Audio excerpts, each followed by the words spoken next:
Joining us now, senior advisor and pollster to the Trump campaign, Kellyanne Conway, Republican campaign strategist, Fox News contributor, Tony Sayegh. Great to have you both with us. I have to say, Mr. Woods handled that, I thought, rather deftly, suggesting that perhaps she was the one confused given her injuries, rather than the condescending response she gave my colleague, Chris Wallace. That's right.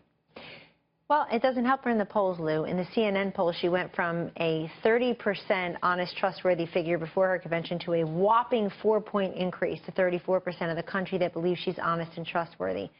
48% say that her convention acceptance speech made them more likely to vote for her. She's actually below any of the last 6 Democratic nominees. She's behind the electoral losers Gore, Kerry, and Dukakis when it comes to that. Gave the 10th most exciting speech at her own convention.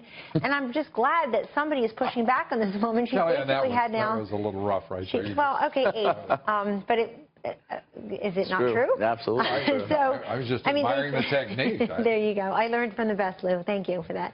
But anyway, it's good that these parents are pushing back. I don't know why their grief would be any different than Mr. Khan's grief. A loss is a loss. And I don't even want to think about what it's like to be in their shoes.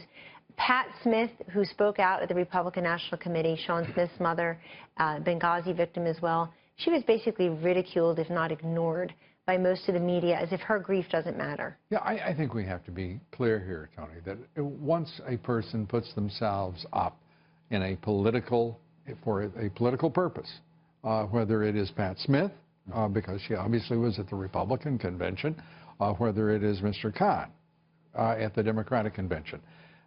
Things become very difficult, and the fact is, to ignore them probably would be the worst response. By the way, that's exactly what the national liberal media did with Pat Smith. Look, all Gold Star families, Lou, deserve our adoration and respect. That being said, in the case of Pat Smith and Charlie Woods, they can actually connect culpability to Hillary Clinton's actions to the death of their children. There's absolutely no connection to the death of Mr. Khan and Donald Trump's decisions or conduct. He wasn't even in elective office. This well, is the fact obviously... is radical Islamist terrorists killed his son. Correct. And that was not stated, I thought, clearly at all. You know where else it wasn't stated? In last week's acceptance speech, Hillary Clinton referred to what you just called the radical Islamic terrorists as what, quote, determined enemies. Right. That's like the other team that you're playing in lacrosse, or you're determined enemies, not people trying to, like, murder Western civilization. It's very disturbing. Determined enemies. They appear to be, amongst others, Paul Ryan, John McCain, Lindsey Graham, who, what in the world are they doing? And to what end? I mean, McCain is fighting for his political life. Paul Ryan has an able challenger who, right now, we've seen some, dissipation in his favorability ratings, Ryan's. What do you make of it? Donald Trump was very effective during the Cleveland convention in positioning this entire election about us versus them. And unfortunately, all the men you just named, many of whom I personally have absolute respect for, are the them in the equation. Donald Trump is realigning the American political electorate. Well, that's fine, Lou, and I'm all for the Big Ten. I work for Jack Kemp, and I love my party, and I believe we need to begin to evolve into a more populist party to reflect the will of the people, not just the will of the elites of our party. And that is exactly why Donald Trump will prevail. But they all have something else in common, these men, whom I've worked with and whom I also respect. They've all attacked Donald Trump. You know, find me somebody who attacked him first. I mean, where he attacked them first.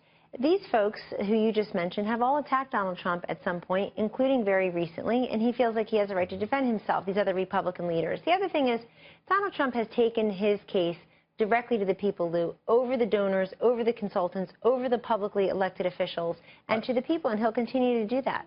I will tell you, the response on social media, from the people who watch this broadcast, has been overwhelming.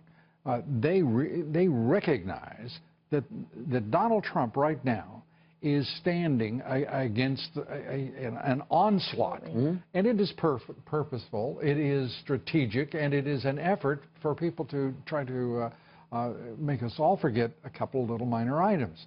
That President Obama is the least transparent president in recorded presidential history.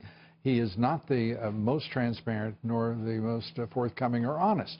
He is the inverse. How about effective? Yeah. Well, then there's a separate issue. Well, the indictment of the president's 8 years is in every poll, and I know Kellyanne Donald knows them Trump, well. by the way, Right, took care of that. Right track, wrong track, which is the real measure Over of your 70%. success. I mean, how do you ask for 4 more years of that? And look, Hillary has all the king's horses, all the king's men, all their money, the mainstream media, many of whom are not even pretending to cover this race fairly or completely anymore, and yet they're within the margin of error in most swing state polls. I mean, imagine all the advantages she has. Why isn't she at 65% among women if he takes the wings off of butterflies, the way they say all day long? Why isn't she winning independents by 10 points? Why isn't she winning everywhere that Obama won over Romney and McCain? She simply is not. Who's winning among independents right now?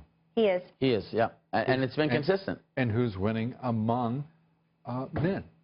Oh, big time. The real gender gap in this race is her problem with men. The reason I asked the question, and I know that she is winning among women, but I do know this.